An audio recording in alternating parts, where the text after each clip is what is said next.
I'm not going to talk about his accomplishments. I don't want to talk about who he is. But I do want to share three very short stories with you.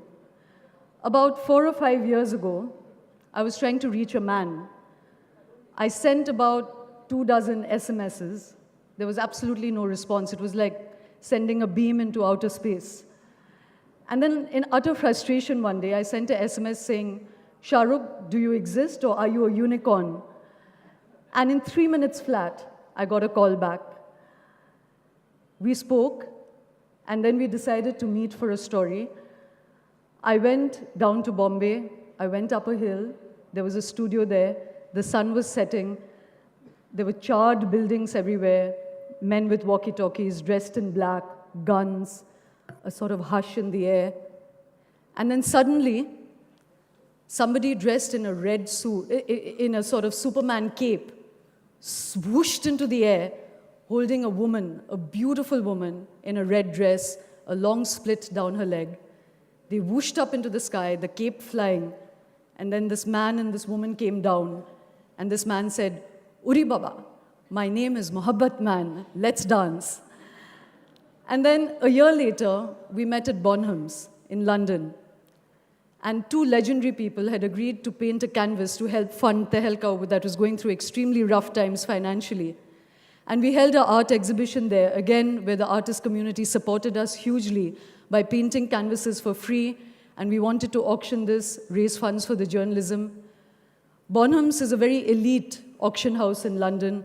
The biggest crowd they've ever seen is 300 people.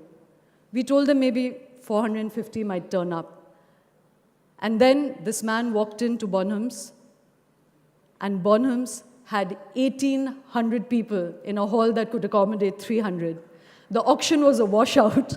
Nobody knew what was happening, but everybody's eye was on this one man. His friends say that for him and for others who wait for him, time begins when he arrives. He's here today. Ladies and gentlemen, please welcome Shah Rukh Khan.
Thank you very much, and good evening, everybody.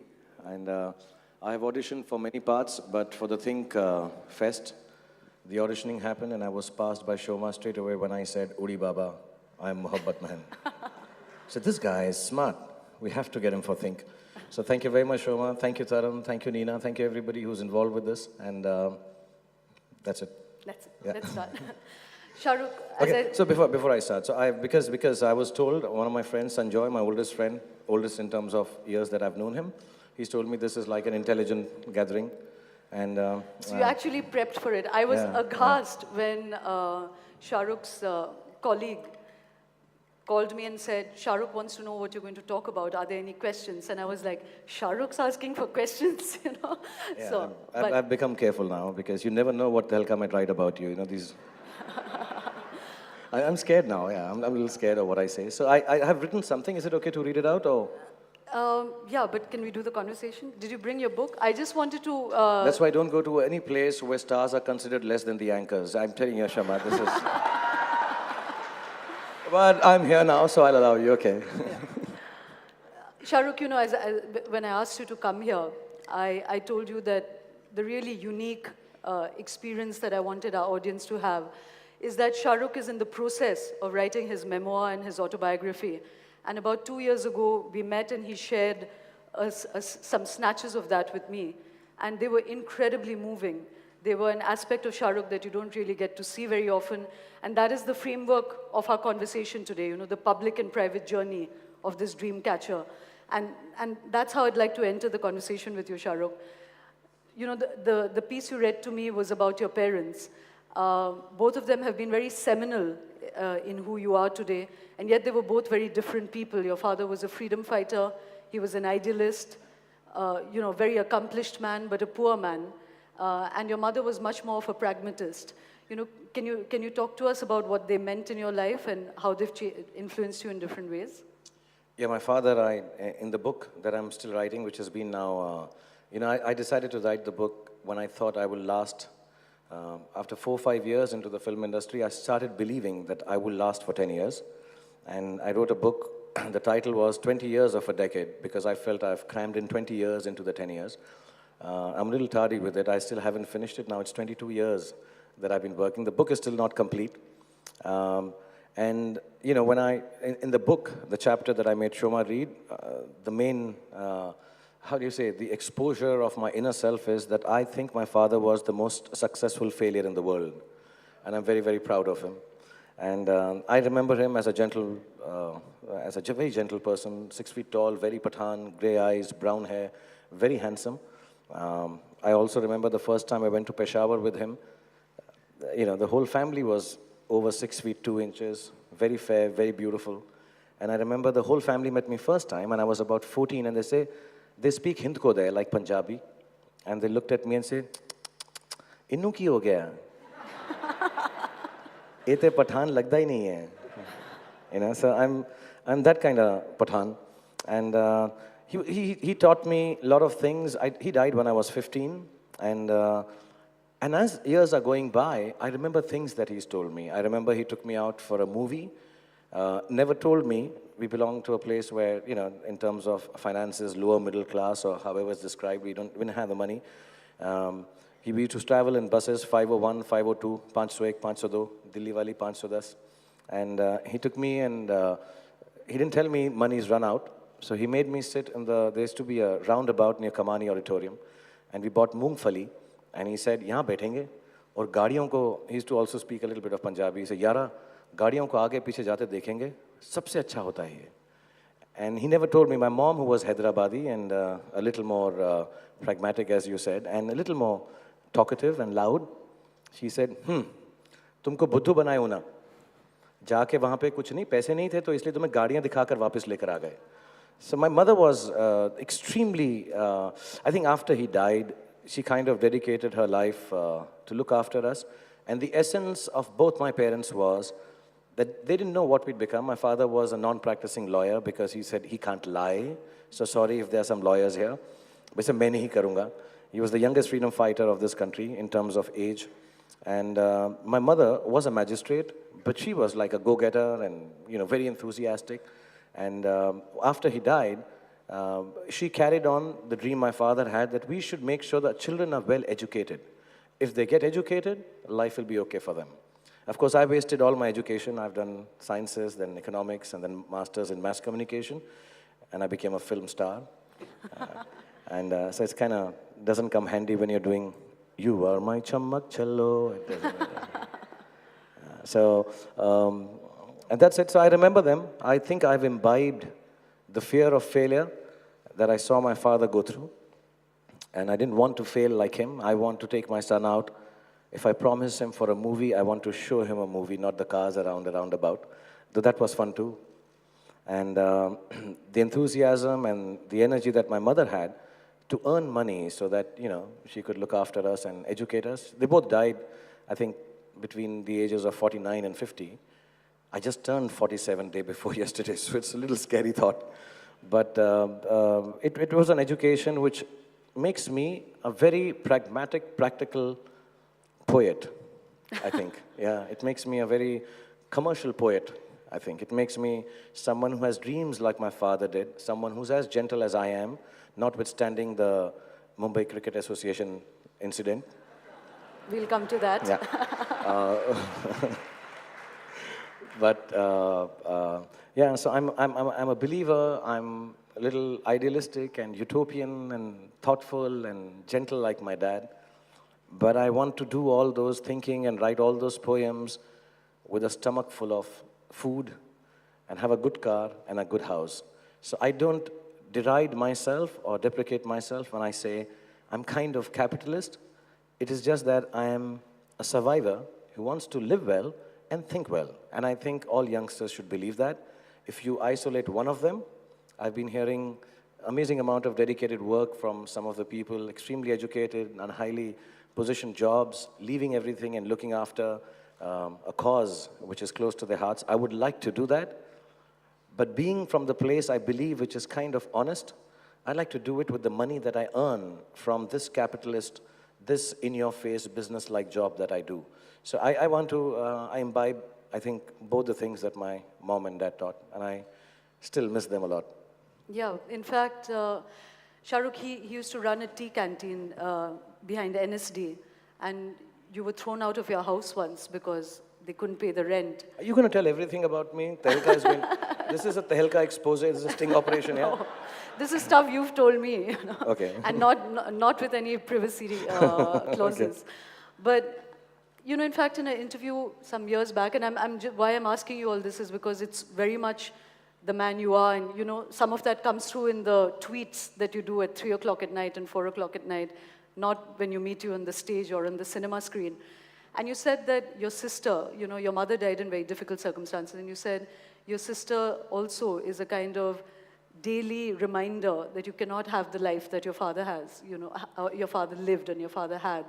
Can you share that with us, you know, what really happened? Because a lot of that went into making you the kind of superstar that you are. Yeah, my father died of cancer, throat and liver. It started with throat, and I remember the last few days, he couldn't speak. So we used to play dumb charades, and you know, we used to kind of, he used to write stuff, then he couldn't write stuff, so he would say, call, little, and then brother or sister. So I remember this was at All India Institute of Medical Sciences, Safdarjung Hospital. And he obviously, like any father, was in love with his daughter. And she was very beautiful. Everyone used to think she looked like Jane Fonda. Meri puri family bahut sundar hai.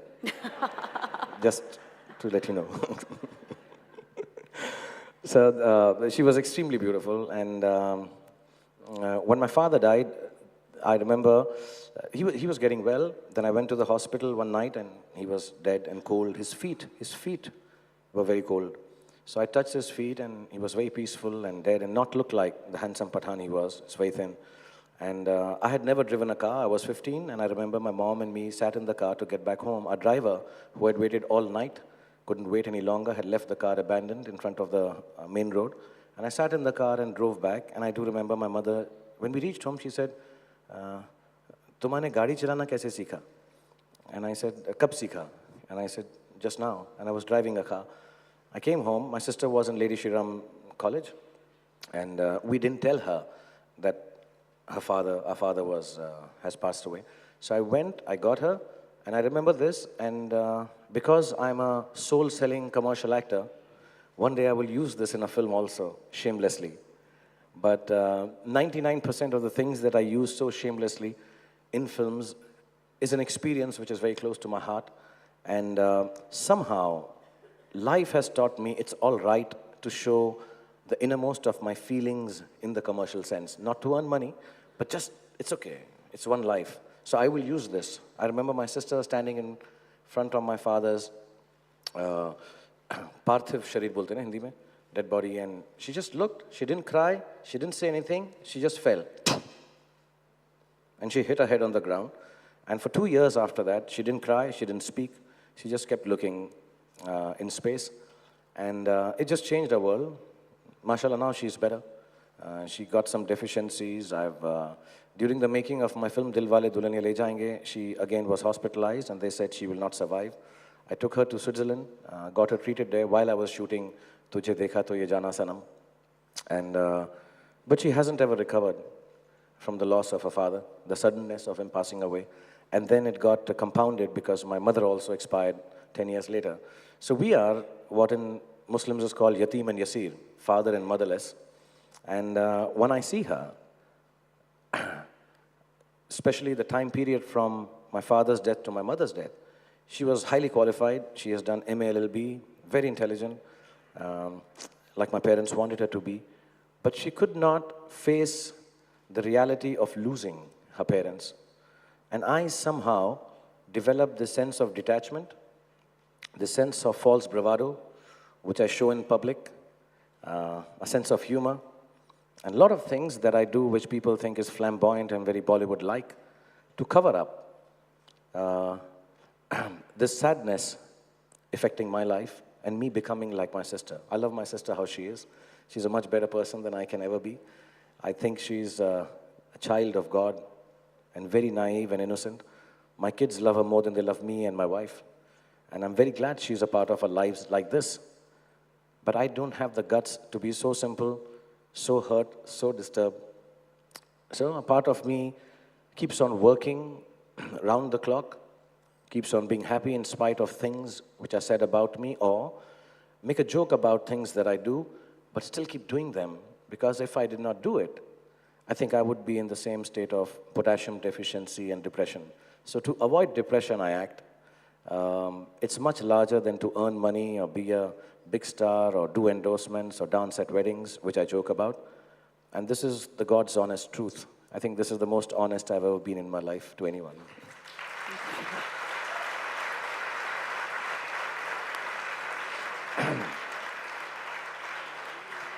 Shah Rukh, before we move away from this series of central events that happened in your life and you know how it continues to pursue you, would you share with the audience that snatch about your father passing away? Did you bring it with you? I'm sorry, I have it on my laptop. I tried to print out a lot of things, but technologically we are a little challenged still. You had it on your Kindle. But yeah, if I can get the laptop, I'll ask them to bring it and do it in a moment or two. Okay, Yeah. so we'll come back to that. Have I screwed up major with this disorganization of mine? No, I'm really sorry. Okay. Oh, no, it's here. Okay.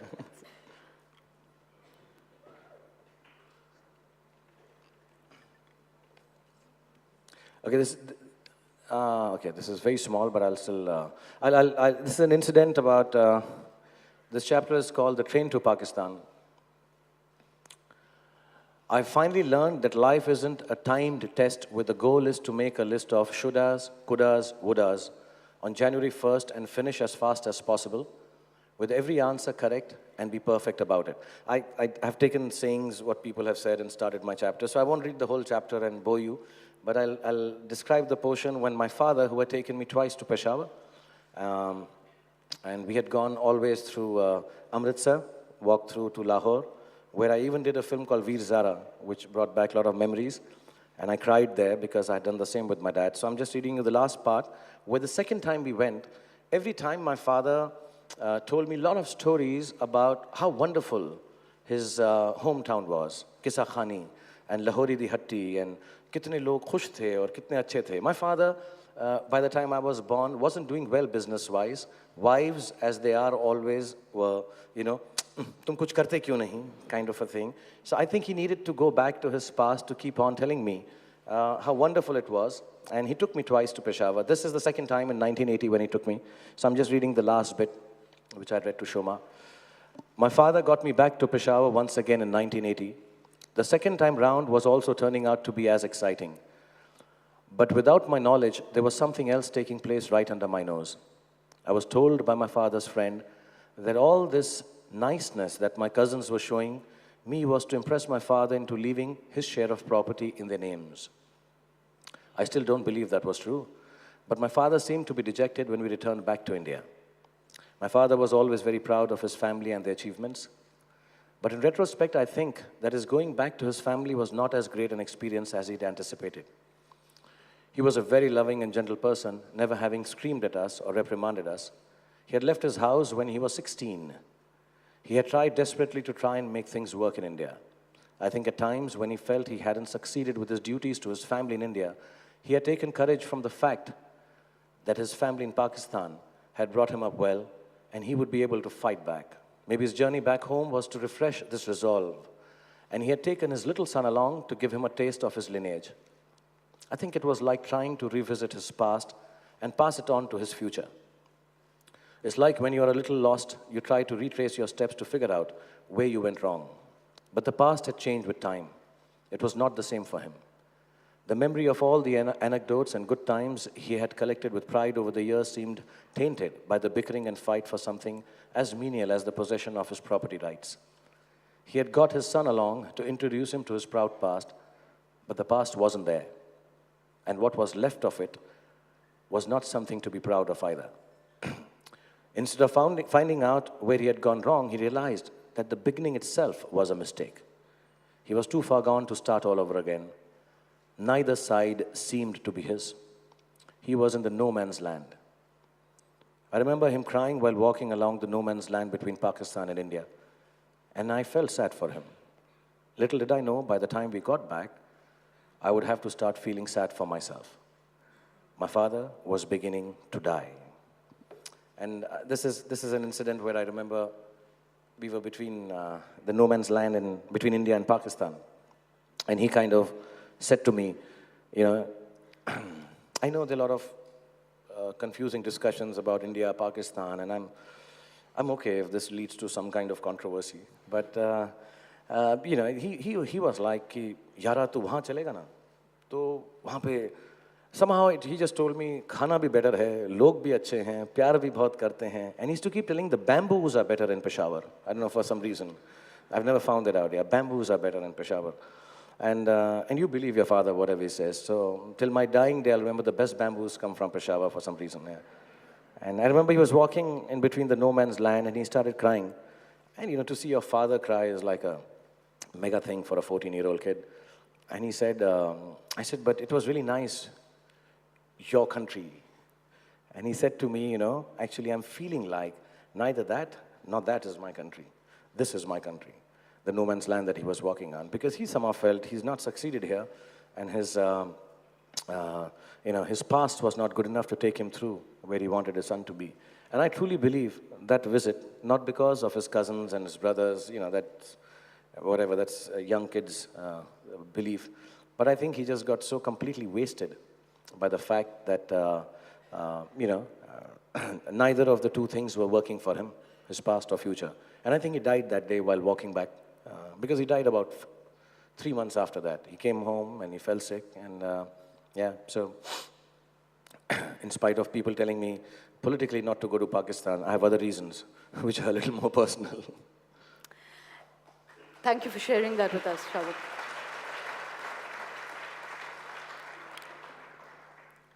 Shah Rukh, we'll come back to some of those early years, but there was another interesting spectrum in your life. You know, the kind of guy you were in Delhi and the man you have become in Bombay. And you were two very different people. You know, can you share with us the kind of college kid you were? Tempestuous. I won't add on to the adjectives, you tell us yourself, and how you've designed yourself as a superstar. No, I was always like this, very elegant, always wore a Dolce & Gabbana suit. And extremely educated. St. Stephen's wanted me to study there, but I said no, yeah.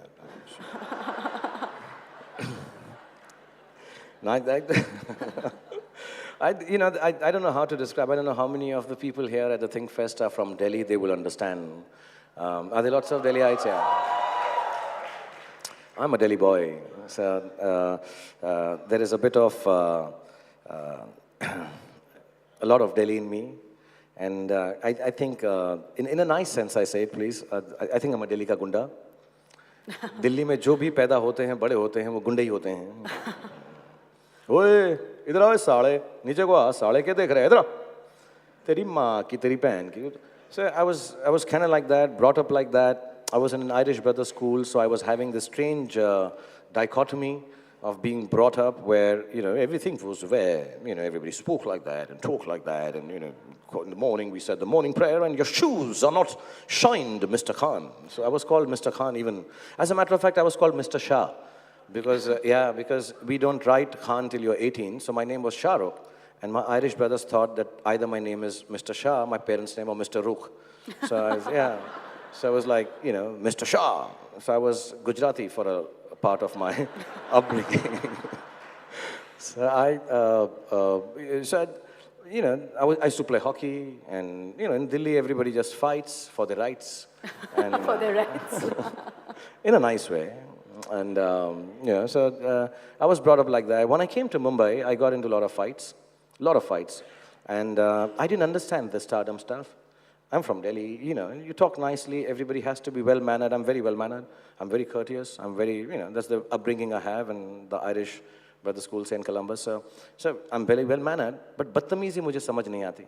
So the first time when I came, I remember there was a magazine, which I was just talking about downstairs with Tarun and everyone, where they kind of put me on the cover of a magazine and had written a line that I had sort of been, how do you put it decently in a Think Fest, physical with a co-actress, yeah. And I hadn't been. You don't have to get that decent, Shah Rukh. Okay. So I was banging the shit out of this.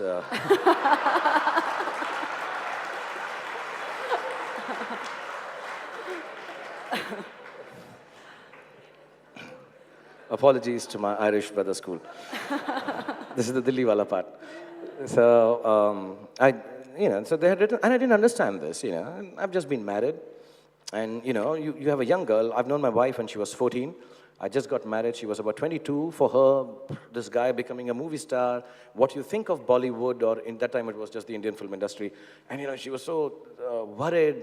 Will I be doing what supposedly movie stars will do and do in the films apart from acting? And this whole thing came out, and I'm like, but this is not true. And so I called up this lady, and I said, why have you written this? So she said, Shah Rukh, it's a joke. She said, it's a joke, but it's not funny. Lady, do you hear me talking, laughing? And I wasn't saying it like this. मैं दिल्ली वाली कहता, तेरी बहन दी, तुझे हंसी आ रही है, मैं हंस रहा हूँ बहन. It wasn't a mistake, I think, but she didn't understand what I was talking, because I was speaking in Delhi language. तुम वहीं पे रुको, मैं आता हूँ, मैं तुम्हें देखता हूँ. And all. And I went there, I fought, I beat up people, and I did some really, really nasty stuff, which is a natural thing the Delhiites do. They don't know in the other parts of the country it's considered nasty. So I behaved really badly, and I was jailed, and my father-in-law had given me, as they do in Delhi, in Punjabi weddings, a sword to carry on the ghodi when I got married to my wife Gauri. And I carried that sword to that journalist's house. You're exaggerating now. Yeah, my father-in-law had told me, he's an army officer, so he said, son, make sure you protect my daughter. So nobody was saying anything to her daughter, but I thought this is a good weapon, and it's sanctioned by the Indian Army, so so I went there, and I remember that young boy, he's shifted to Vancouver since then. Yeah, but I talk to him now that I've become a gentleman. So he was sitting there, and in his shorts, and the whole office was sitting there, and it was a kukri actually, it was not even a sword. So I took the kukri and I stuck it between his legs. And I don't know why, like an idiot, now that I think of it, I looked at his parents and I said, I'm gonna cut him up. And the poor, this old couple were just sitting, they didn't understand anything. They were like, so many other people have come for dinner and a chat. Why is this gentleman behaving like this, beta? And why is he trying to do this with his sword between your legs? And so I got into a big fight, and then one day, next day, and I thought I've done the Delhi wali thing, कि पहन के साले अगली बार किसी ने किया ना काट डालूंगा, तोड़ डालूंगा, फोड़ डालूंगा, तुम्हारी मादा. Like kind of, I've repeated my dialogues at MCA, जिंदा गाड़ दूंगा ज़मीन पे, and I did all that stuff. And then I went away thinking I won this battle. Next evening, I was shooting for a film called Kabhi Haan Kabhi Na, which is one of my favorite films, and I was doing I was acting like a comic don, ironically. And cops came who were very sweet. They talked to me, they took pictures with me, and then they said, Saab ne aapko bulaya hai. So I said, yeah, of course, I'll come. Yeah. My mother was a magistrate. I've been in jail in Delhi many times. And my mother, these things work in Delhi. You can kind of make a call and say, Meri mummy magistrate hai. So I used to be. So for a few fights and all, my mother had gotten me out of the lockup. So mom wasn't alive, but they took me, and they took me after 6 o'clock, so I can't get bail. And so I remember there was this gentleman, Inspector Mr. Khan, and I went in and, with my swagger, this was the chair, he was standing there, and I'm like, yeah. I was from Delhi, so I used to walk like that. So I stood and I said, yes, what's this? I said, "Baitho nahi!" "Khade raho wahan pe." I said, "What?" And I'm like, "Aaj meri maa zinda hoti na."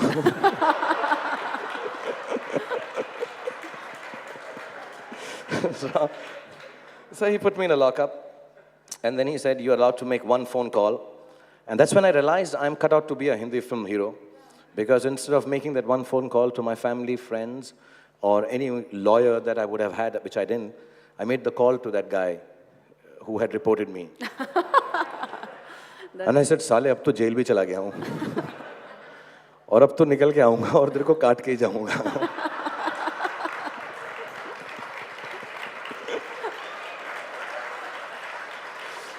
And, is this gonna get me in trouble? I doubt it. You think and if it will, you're well prepared. You've had long training. I mean, this RTI, India Against Corruption, won't take out these papers and put me back.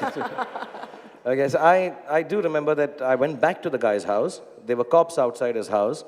And I asked for a light from one of the cops who was very still. "Oh, Shah Rukh Khan, Shah Rukh Khan." He lit my cigarette.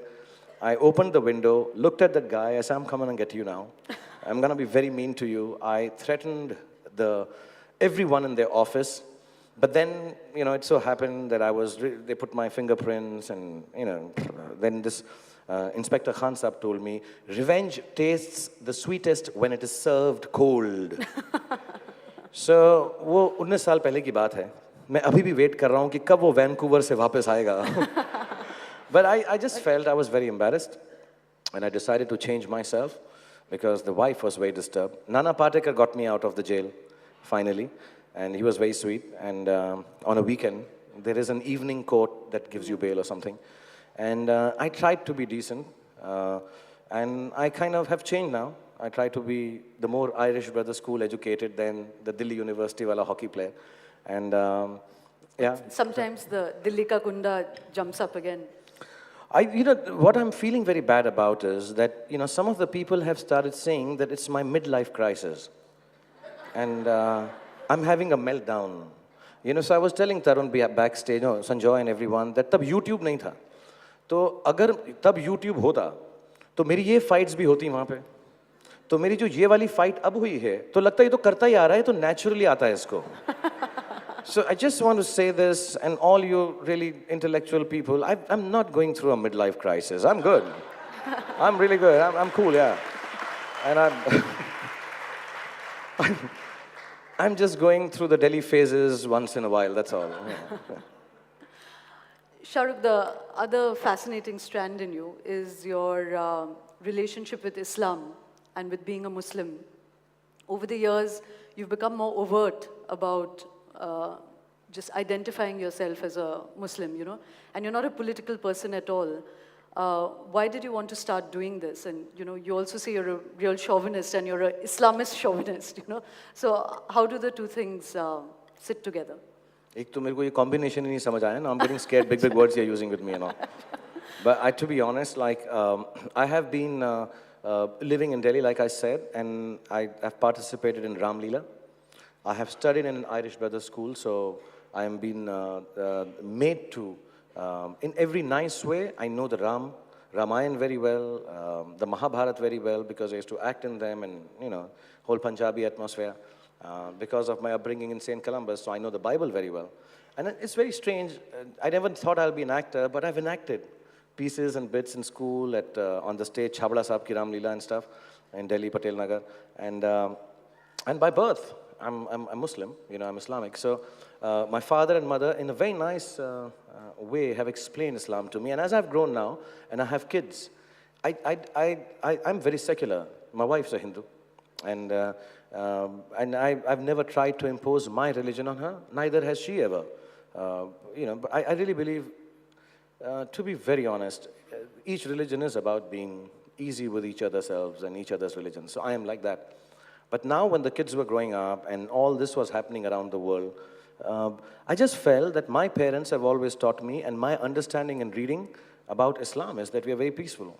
And So in no political way, as you said, in no chauvinistic way, as you mentioned, but the way I only know through a film of mine, maybe, so I was looking for an opportunity which I got in my film, My Name is Khan, that I want to say that, it's an extremely peaceful religion. And that's all I want to impose upon even my children, that if they can learn anything from Islam, being now Aryan Khan and Suhana Khan, I think the only thing they need to really take back is the fact that it's a very peace-loving religion. And they are growing up in times where every bomb that is being bombed, every bullet that is being fired is supposedly by Muslim people, And I don't want my kids to have that kind of an impression, because I truly believe that maybe most of these guys, or at least a big majority of these guys, do not really stand for Islam.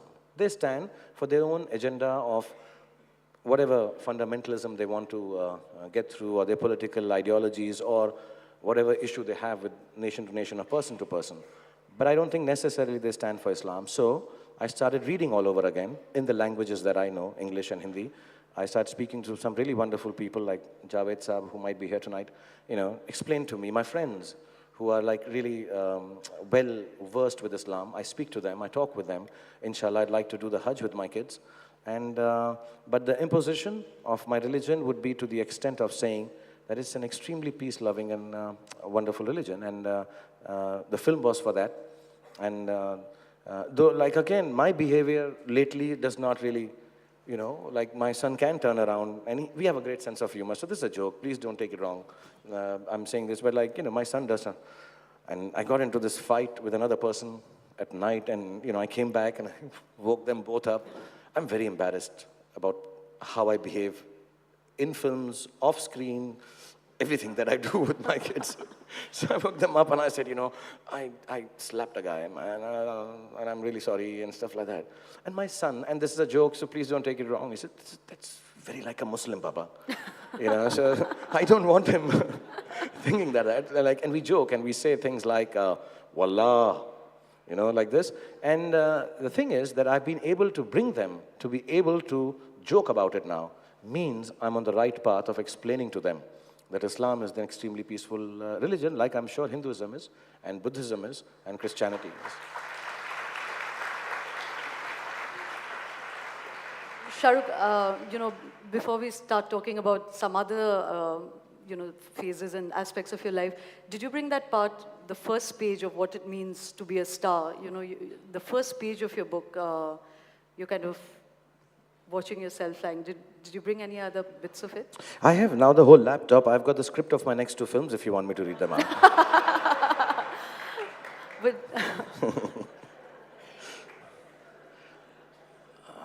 let me see. This is actually, sorry, this is the last chapter. Oh, okay. So, sorry. That I printed out. I thought maybe after I've read my opening speech, which you haven't allowed me to, I will read out my last chapter of the book, so it'll kind of make everyone feel what a wonderfully organized and rounded talk we had tonight. But this is really true. This book was, like I said, I wrote it, I started writing it long. So my daughter was only 4 or 5. This chapter is written, now she's 12, 8 years ago. And this will be the last chapter. I'm filling in the rest of the blanks, but I think this will be the last chapter. I started writing this book while I was standing jumping for a movie called Phir Bhi Dil Hai Hindustani from a 16th-story building onto an airbag. And I do not exaggerate, I have done that. And this thought came to me that I should write a book because Mahesh Bhatt Saab had told me. So the book starts, I was going to say the movie starts like that. The book is like a movie. And now it's the last chapter and I'm still standing there. So a lot of it has to be updated. So please bear with me. But this is 8 years ago. It's been one hell of a trip. It's been one hell of a life. A busted knee, an ankle which needs repair. A big toe which is much bigger than any big toe. A neck which has one disc less and is still capable of doing the boogie-woogie. Let me also share a secret, I dye my hair. I've been atop a train and under a moving truck. I have romanced in oxygen-less Ladakh and fought in the slush. I have jumped from multi-storied buildings and hung from cliffs. I have stood in the same frame as Mr. Amitabh Bachchan. I've been hugged by Rakhi. Dilip Kumar has patted me on my cheek and praised me for playing Devdas. Madhuri Dixit has danced in front of me for 9 nights. Juhi Chawla has made coffee for me. Kajol has bought me books to read. Amrish Puri has shared a dirty joke with me. I have met Madonna and said hello to Michael Jackson. Harry Potter has stood and talked with me for 15 minutes. I have said the namaz in the deserts of Egypt, close to the pyramids. I have climbed the Eiffel Tower. People in Japan know me by name. Mothers in Indonesia and Guyana call me their son. Yash Chopra and Subhash Ghai are my friends. Mani Ratnam thinks I can act a bit. Urchins on the road copy my way of talking. Barber shops on the roadside have a haircut named after me. I have a nice house and lovely children. My son thinks I'm a hero. And this is 8 years ago. And my daughter thinks I'm Amir Khan. Yeah.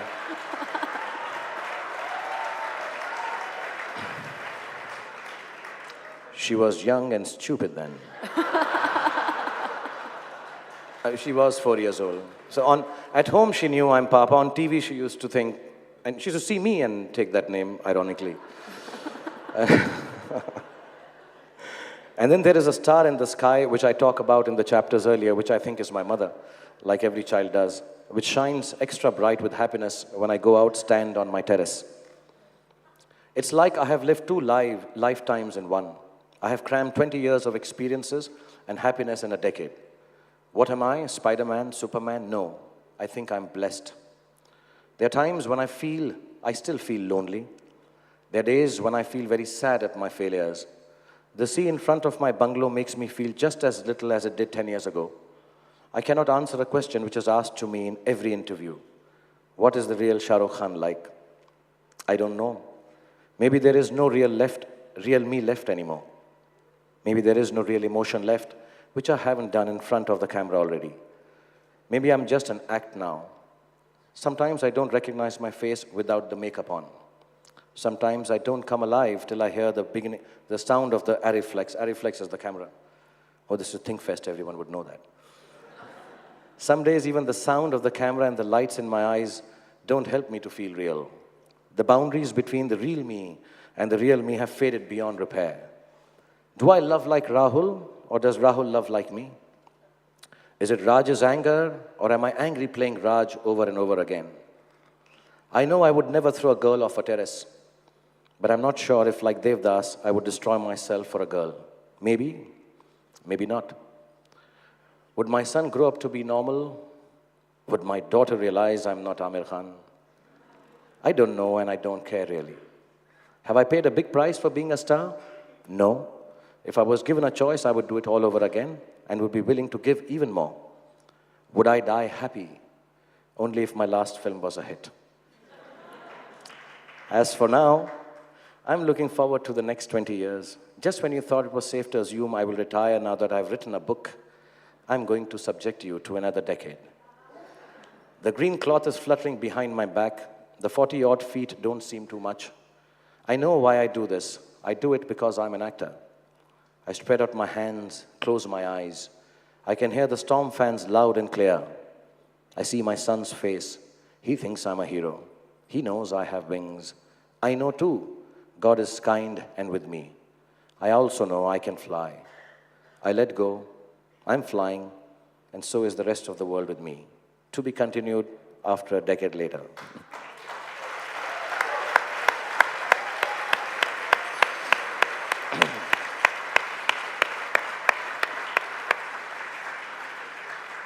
I know I have a publisher who's going to kill me for doing this, but no. Shah Rukh, I can't believe the bell has rung before I even began to start talking to you. Okay. So are you going to rude with me and tell me to get out of here now? Why? No chamak chalo? No chamak chalo.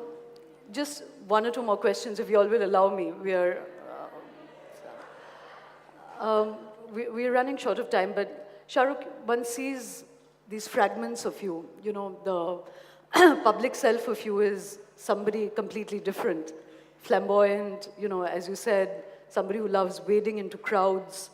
But there's an element in you that's always alone. You know, you're always, as I said, at 3 o'clock, 4 o'clock at night, your tweets are always about this separation of self from the public. Why has that persisted over the years? You know, has nothing filled up the vacuum in you? Uh, Honestly, no. And I don't know. There is something wrong with me. And I sense it, I feel it, but I don't know what it is. I love to act, or so I believe, as far as now is concerned. I always want to keep working to fill in the time. I have a beautiful family. They're very loving to me, and I get really, the only happiness I get is when I'm with them. I've got a few friends who love me a lot. I spend a lot of time with them. But I find myself, sometimes my personal life and my public life. And I try to give. I'm an actor. I'm supposed to give. And whatever people say about me in terms of he's like this, he's like this, he's like that, I know sometimes, and I know it honestly, there is no other reason for me to be doing this than to fulfill a desire to give. I don't wake up anymore in the mornings thinking how many crores my film has made. I don't want to know which star has done well, but I can't explain it because sometimes, with all their good intentions or silly ones, people only ask me this: how do you feel this star has done this? How's you? And I get angsty and angry, but I control myself lest I'm put in jail again or fight again. So I control myself and I put up a brave front and I keep on acting and I make it flamboyant and I make it humorous and I make it fun. It's very nice to be, and I'm saying it honestly, I somehow feel that people here will at least, if not completely feel it, understand what I'm talking about. And, every day, the reason to go and act is not, like I said, the crores or number one, number two, or number 203 or 40, 45 and 100 crore and 200. Nah, I don't want it anymore. I've got everything, much more than a boy sitting on the roundabout in Kamani Auditorium watching cars go by because his father can't afford to buy a film ticket. Can have. You can't take that away from me. You can take away the awards, the money. You can't take away the fact that I became Shah Rukh Khan. I became somebody else, really. And so why do I do it? And this is deeply emotional for me. So why do I do it? And I've only said this here. I only do it because I know somewhere, in some strange place, a lonely mother with a strange child is just having a great laugh watching one film of mine somewhere. And when I think of the reason that I do what I do this for, whether it is because I lost my parents early, I can't keep on harping about it. Everybody loses parents, and it's all right. Get over it. Do I do this because, I worked hard, I became a star, and X, Y, Z, and now the money is important, the awards, I've done enough of that. But somewhere there is this feeling of emptiness, which I started to share in Twitter, but that also became sound bites for television and tabloids. They take it out of context and put it, and I can't explain to them.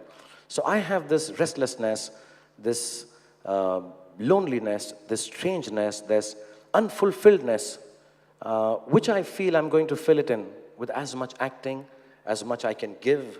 But it doesn't happen. It doesn't happen. And so I now have dedicated my life to come out in public and give you what you want. If you want me to dance, I'll dance for you. If you want me to sing, I'll sing for you. If you want me to stand on my hands, I'll still do that. If somebody says he's not a serious enough actor, I'll accept it. If somebody says, you know what, he's too flamboyant, he's not the guy who's going to do socially relevant films, it's all right.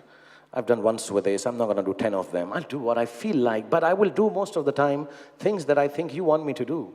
There is nothing left in my life, I feel, that I want to do for myself. So it's a very strange, selfless, selfish place. I have, as I said in the beginning, I think turned into a commercial poet. So I have the thoughts of a poet. I want to do good things. I want to do creative things. I want to gentle, but I don't want to. I don't want to die like my father did, and I don't want to be unknown, despite being the most wonderful father, despite being the. I don't know. As much as I love calling my dad a successful failure, I'd like to be just bloody successful. That's all, honestly. And they're right when they say, I didn't believe it. But believe you me, it is very lonely at the top. So you have to be lonely when you try to be successful. Shah Rukh, you said you'll dance for us, but because this is Think and you've made it so special, I'm going to allow you to read what you brought finally. Do we have And time? we'll stop with just one thing of that you want to read. Okay, so whenever you want to stop, just stop it, okay? I'll stop it. Just say cut. Cut. All right, okay. So I really, genuinely, this is really nice. Thank you so much. I've had, it's so strange that some of the personal things I would like to discuss with my best friends, not that Shoma is not my best friend, but it's nice to share it with everyone. I don't know. These are very, yeah. So thank you. Thank you. I've been very depressed for the last 2 days. I have no reason for it. I just romanticize as the dark space that creative people go into. But thank you very much for listening to all this. It's making me feel very happy, so I'm going to drink a lot at the Think Fest and have a great evening with you guys. But thank you for allowing me to read this. This is a little part of a poem that I read. I prepared this in the plane for you, Shoma, and for Thahel Khan, everyone here. And it's not in any sequence. We just thoughts that were coming because I was sent your email that it's about the solitude of being a movie star or a superstar. So, so it's a part of a poem from W.H. Auden. That's how you pronounce it? So I wish you first a sense of theater. Only those who love illusion and know it will go far. Otherwise, we spend our lives in a confusion of what we say and do with who we really are. This is Auden's poem to a 7-year-old, I think, grandson or the son. Adulation has the distinct quality of isolation. You cannot admire that which you cannot distinguish as extraordinary. To be adored in the manner of stardom is to be brutally separated from the right to be ordinary. Paradoxically, this severance results in making nothing more stark to a man than his own ordinariness. I'm aware of it. He may layer it, hide it, or pretend it away, but he feels it in the most naked of ways. Stardom presents a unique opportunity to accept or reject ordinary because the isolation it imposes has 2 aspects. One is to enable detached clarity, the other to cloud reality entirely. It is easy when faced with the truth about one's ordinariness to turn away from it. The way of the mist is to diffuse form. It is easy to unravel also. Hard to hold the imperfection of yourself and sift unbridled adulation into a genuine love for your craft and person. It is hard, but it is possible. It is possible when you begin to create for the sheer joy of creation, or creating because somehow you're not in the business of destruction. Acting is an art form. It is often mistaken as the ability to pretend, but in fact it is the ability to mirror different selves onto the canvas of your own being. It is the art of becoming a new self with complete honesty.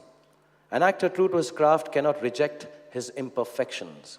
He embraces them and turns them into creative force. Isolation enables the detached observation of himself and his world through which an actor can enhance this creative force. Detachment of a certain kind allows complex emotions to be worn like costumes. In my case, because I do commercial films, the costumes are very simple.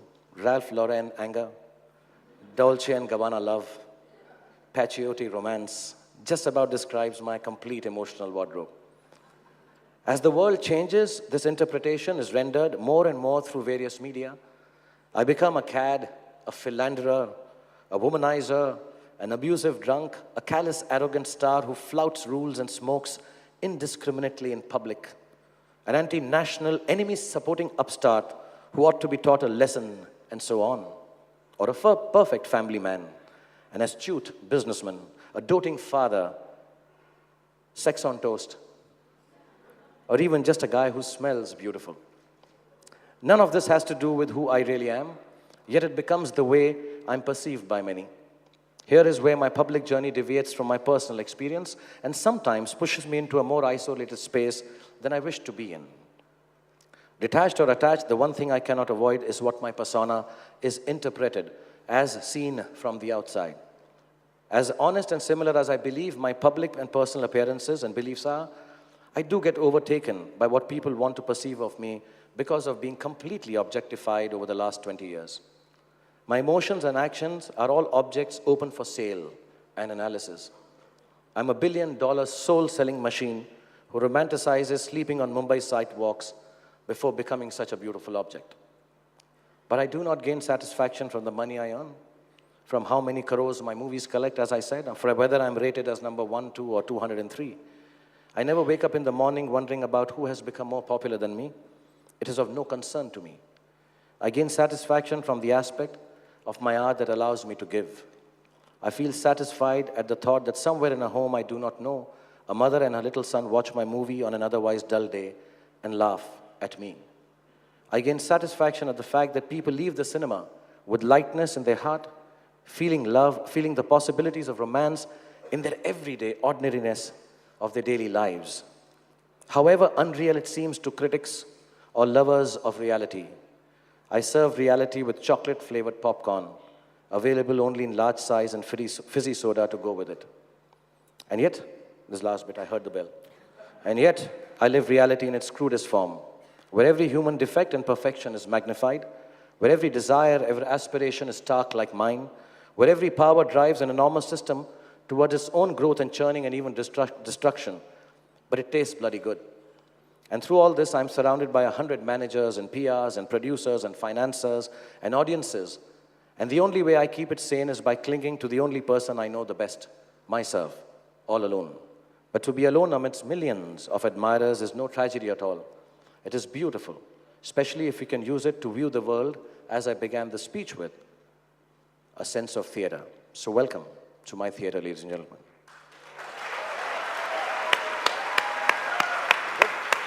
Thank you, Shah Rukh.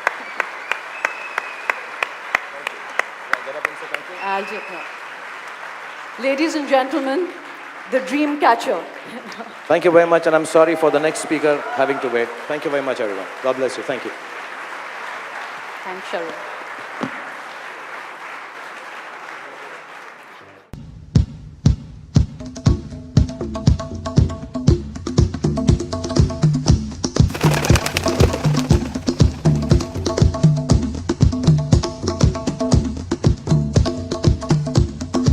I have a dream that one day on the red hills of Georgia, the sons of former slaves and the sons of former slave owners, we shall